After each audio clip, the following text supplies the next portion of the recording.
Hi, welcome to the video, How to Build and Fit a Victorian Corset. My name is Joann Peterson, and I'm the owner of Laughing Moon Mercantile. This is a pattern company.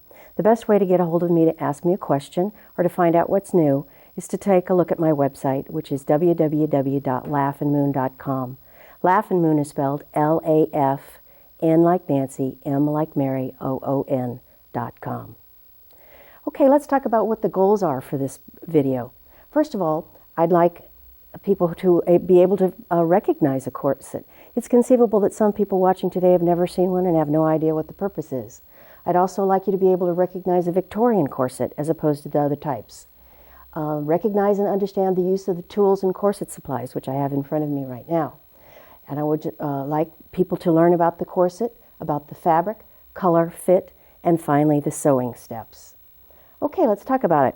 What is a corset? Basically, corset is bust, waist, and hip control. It's got an opening in the back that has lacing. It was always worn over a chemise. And if drawers were worn, it was worn over drawers too. No matter what you may see in the front of the very big pattern company's pattern, the chemise was very, very seldom tucked into the drawers. So let's talk a little bit about corset history so you can see what's different about a Victorian corset than the other types. The purpose of this video is not to discuss history in detail. That subject's been taken up by many people writing books that have done a much better job than I could. And in fact, at the end of the video, I'll be talking about some of those books. But it is useful to our purposes if we can understand what came before and what came after, so we can understand the silhouette that we're trying to achieve. Between the 15th and the 18th century, and I realize that's a gross generalization, but generally speaking, corsets had shoulder straps and they were funnel shaped. They may have been long in the front or a little shorter, but they did not cover the hips. Hip control was completely unimportant. In fact, there were many devices like bum rolls, panniers, and stiffened corsets, farthingales, that were created to emphasize the hips and therefore causing the waist to look smaller. Foundations are always in support of the fashion of the day. As you can see, a very tightly fit bodice and a very, very full skirts. However, at the end of the 18th century, in the 1790s, a very big change took place in fashion, a revolution in fact. Generally speaking, fashion changes slowly, or it evolves. However, at this point, a very severe change happened. And the reason, the socio-economic and political reasons for what happened, I'll leave to the historians, and in fact, it is discussed in books. However, the change came and it was very, very different. Previously, the aristocratic look was very much in fashion. The powdered wigs, panniers, very tightly corseted, very, very fancy. This gave way relatively suddenly to the common man look. Wigs were left off, no more powdered hair, and the gentlemen were very much more comfortable in their outfits. And also the ladies suddenly came from this silhouette into what's called the empire silhouette, though the skirts were rather full. So at this period, for a short time, corsets were left off and not worn. However, it wasn't long before this style changed to this, which is, you can see the difference in the tightness of the skirt. So therefore, hip control suddenly became much more important and corsets were put back on with a vengeance. And here's the type that they used.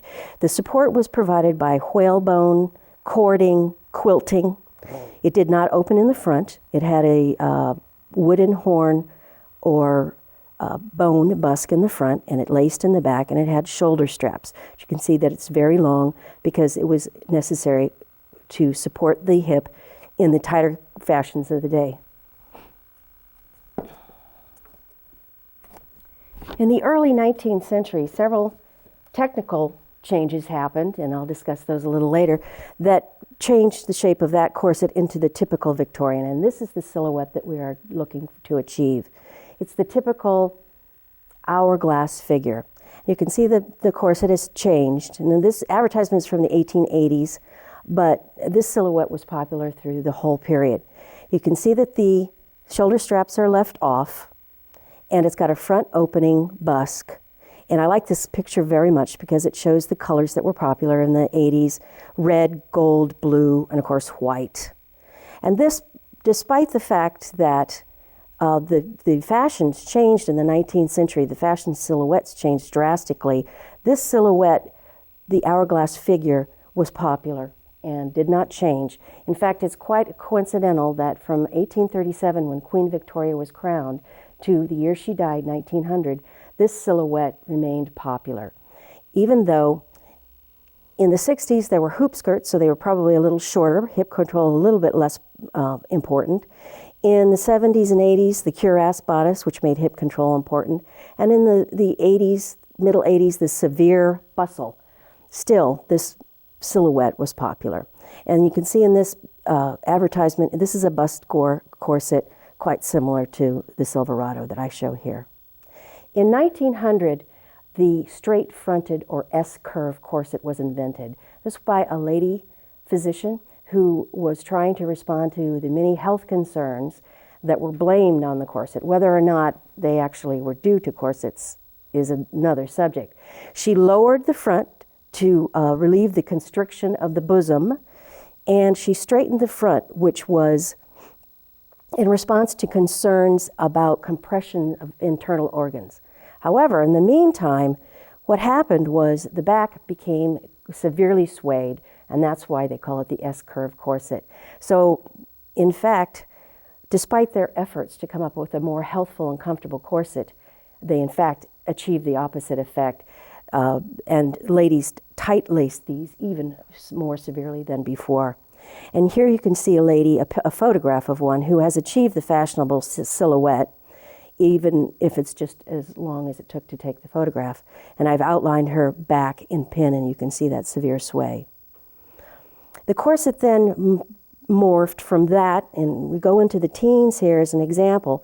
You can see the top is going even lower, necessitating the creation of another garment that must be worn under it. Either a chemise to support the bust, or something called a bust bodice was now being sold. And it didn't take long for bust bodices and what was called a brassiere, but it looked like this, to be sold. You can find them in the catalogs, period catalogs of the day. And then we get into 20th century underwear and what would look more like modern underwear once we get into the 1930s.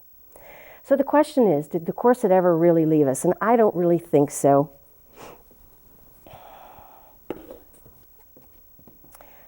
Any bodice that must be boned uses the same sort of technology that a corset would use.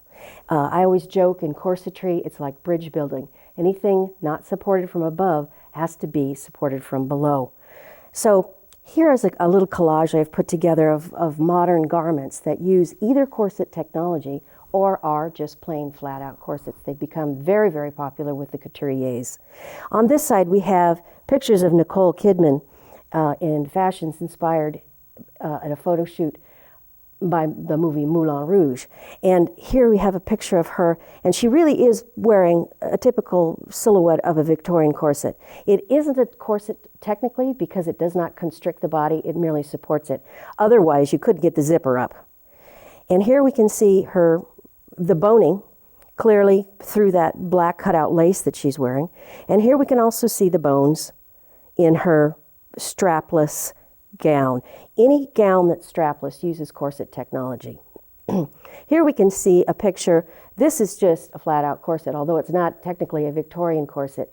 Late in the 80s and 90s, they had waist cinchers that were below the bust, but generally speaking, it was very unusual or flat-out didn't exist for a Victorian corset per se to be below the bust.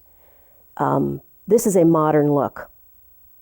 However, the technology is a corset. She even has the front fastening busk. Down here, these two pictures, although you see that these garments have straps, the straps are not really functional. They would not serve to keep that dress up. So you can see how severely boned they are. And this silhouette really harkens back to the 18th century. It's more of a funnel shape. Here we have another picture of Nicole, and her straps are off her shoulder. This, again, is a garment that would have to be boned to stay up.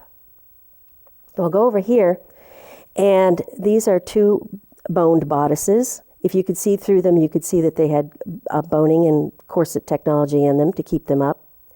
This is a corset by Christian Lacroix, and it's a very popular image, and you're going to see a lot of it. And it is a flat-out corset, doesn't pretend to be anything else. However, I need to add, I know that the couturier has his vision of how he wants it to look, but this is a very ill-fitting corset. So when you look at this, I don't want you to think this is the way corsets fit. You can see the huge gap in the front where it doesn't fit her in the front. This should be tight to her body. And also, if you could see the back, and I've seen pictures of it, it laces closed. If your corset laces closed, it's too big for you.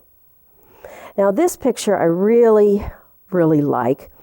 And not because I like the fashion. It looks rather like she's wearing her teddy and dragging the dress she should be wearing along behind her. However, this designer, by making the garment see-through, has given us X-ray vision.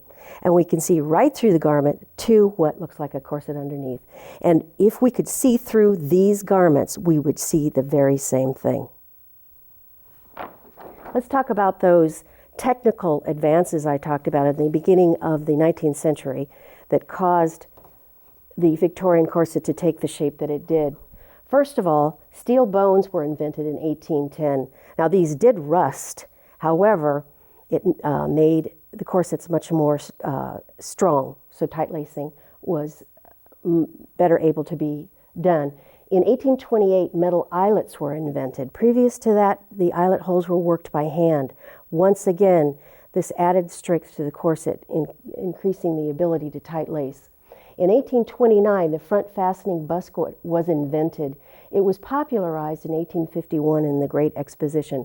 But after that, almost every corset had the front fastening busk, as opposed to being closed in the front. The front fastening busk made it easier for ladies to corset themselves. In 1830, ready-made corsets were invented. Previous to that, you would have to go to a stay maker to have your stays made for you. In 1840, also, the no-gore corset was invented. Previous to that, shaping was provided by the insertion of gores. When the no-gore corset was invented, all the shaping was provided by seaming.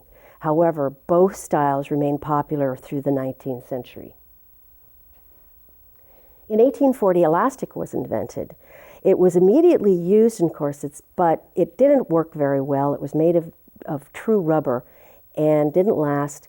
So the elastic was mainly used in corsets that were for the infirm, pregnant, or a working style corset. After all, elastic is sort of opposite to what you're trying to achieve with a corset, which is constriction. Sewing machines were in home use by 1860, although they were invented in the 1850s. So after that, all corsets could be sewn by machine instead of having to sew them by hand. Let's talk about corset fabric, what's appropriate.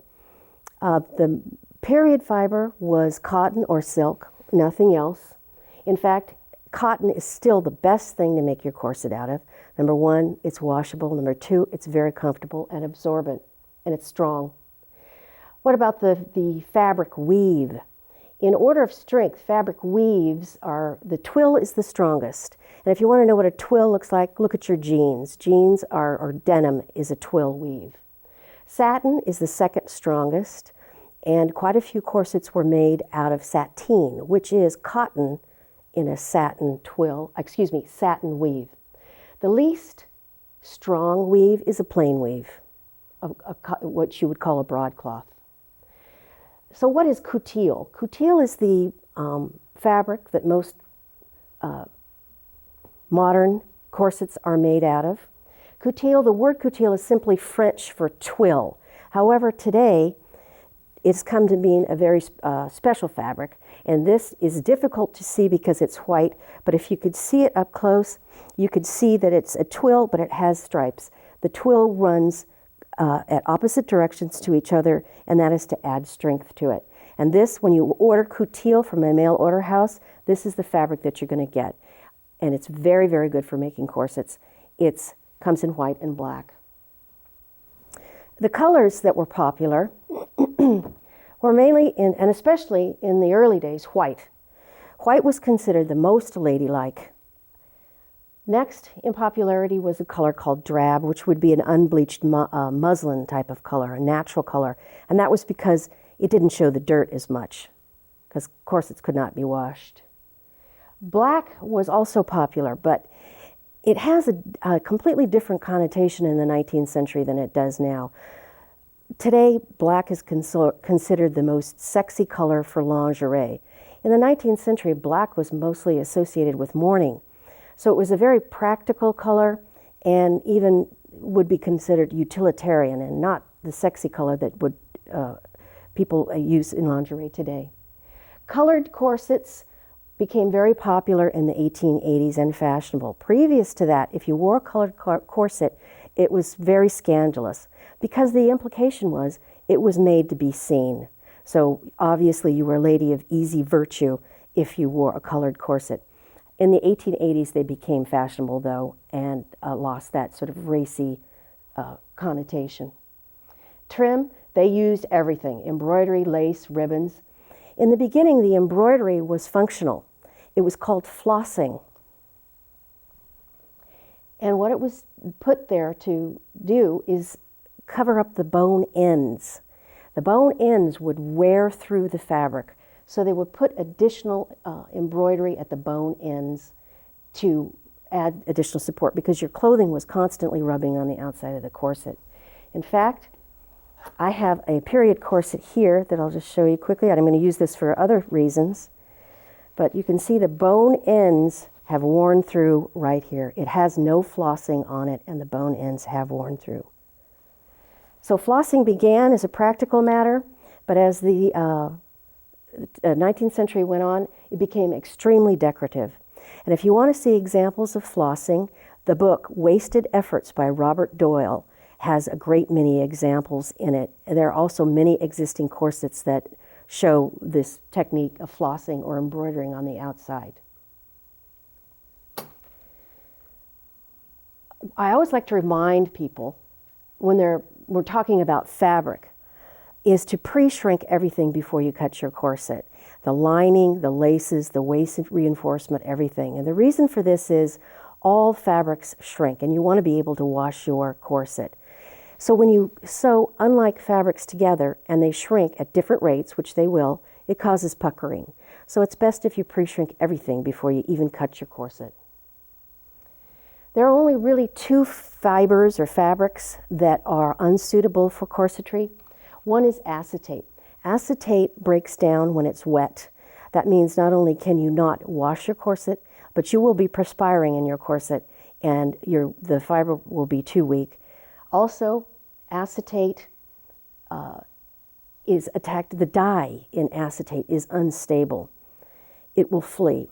For instance, if you've ever taken a coat out of your closet and noticed that the lining has discolored, that isn't anything you did. Dye in acetate is simply unstable.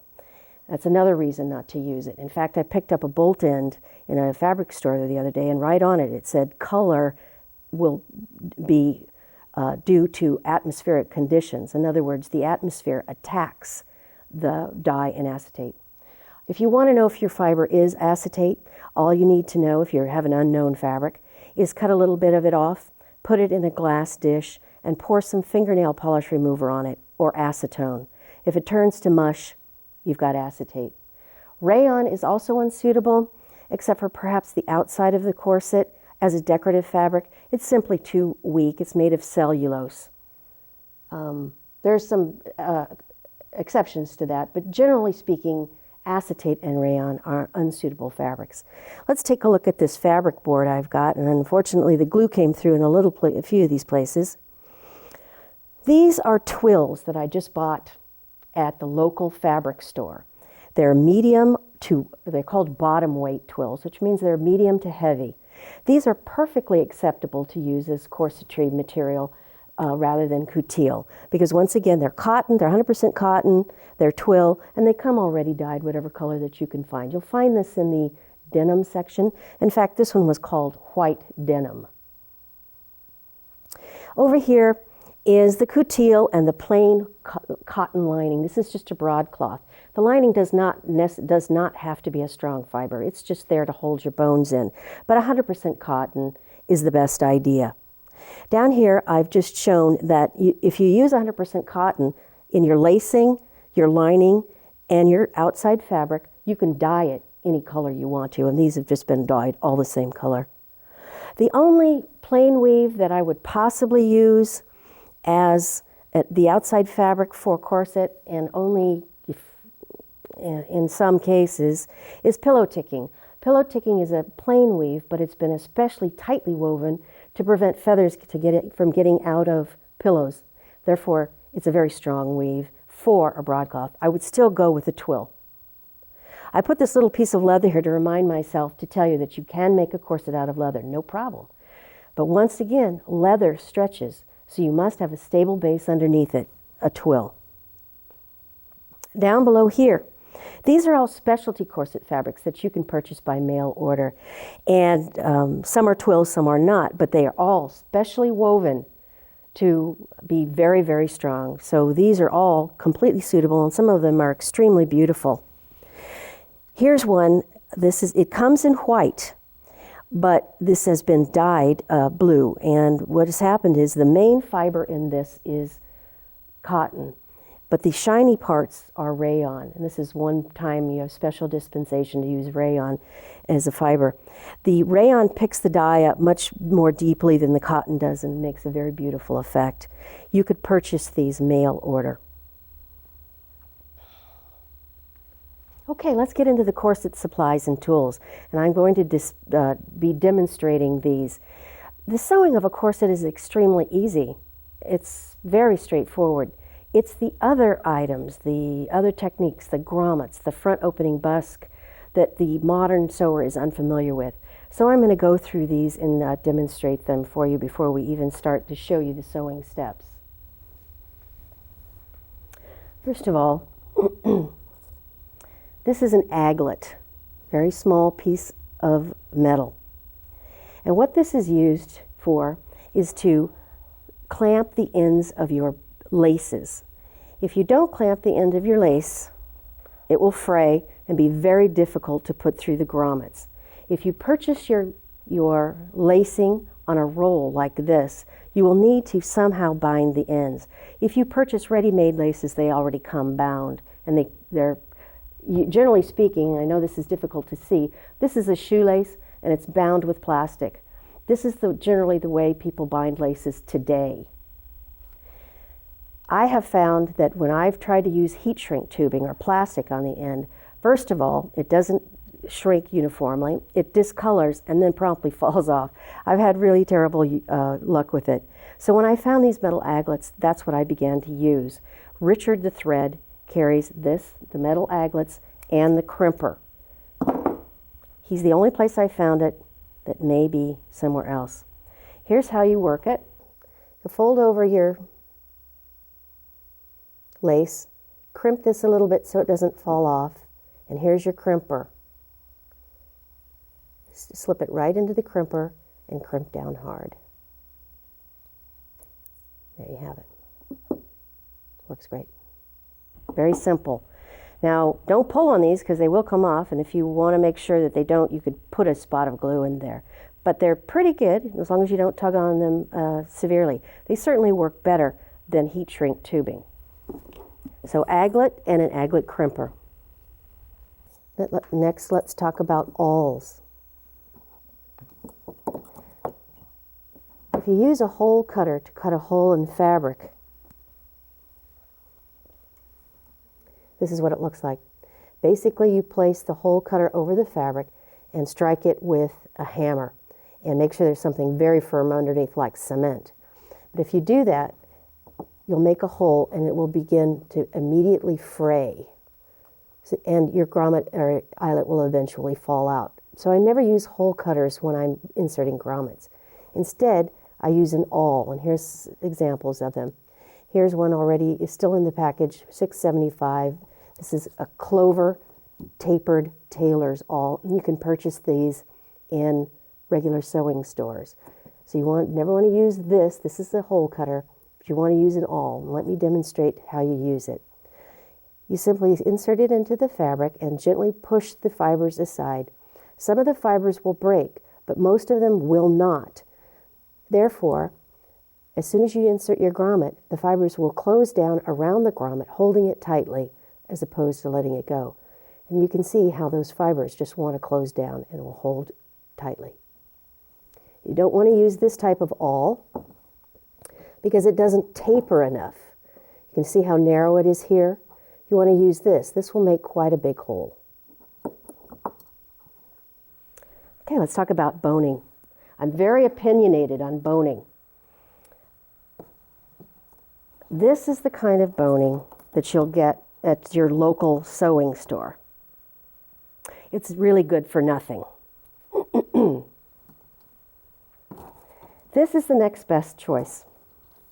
Oh, wait, I've got to tell you about Ridgeline. Ridgeline you'll also find, I don't like Ridgeline. If you pull it back, you'll see that it's a collection of plastic tubes, not strong. Plus, these tubes will break through and poke through your fabric. I'm not a big fan of Ridgeline. This is the only plastic boning that I think is worthwhile. What has going for it is that you can cut your own bones with just a pair of scissors. That is very convenient. It's thick, it's not particularly strong, but it will work. If you really, really want to use plastic boning, then this is the kind that you can use. This is available mail order. I believe it's German made. You can get it at Farthingales. What I don't understand is if you're going to go to all the expense and trouble to make a corset, and they are expensive to make and they take a while, why would you use plastic boning when you can use steel bones? I am really partial to steel bones. They're very flat, they're very rigid, and remember our key word about corsets is strength and support. So this is the best that you can get.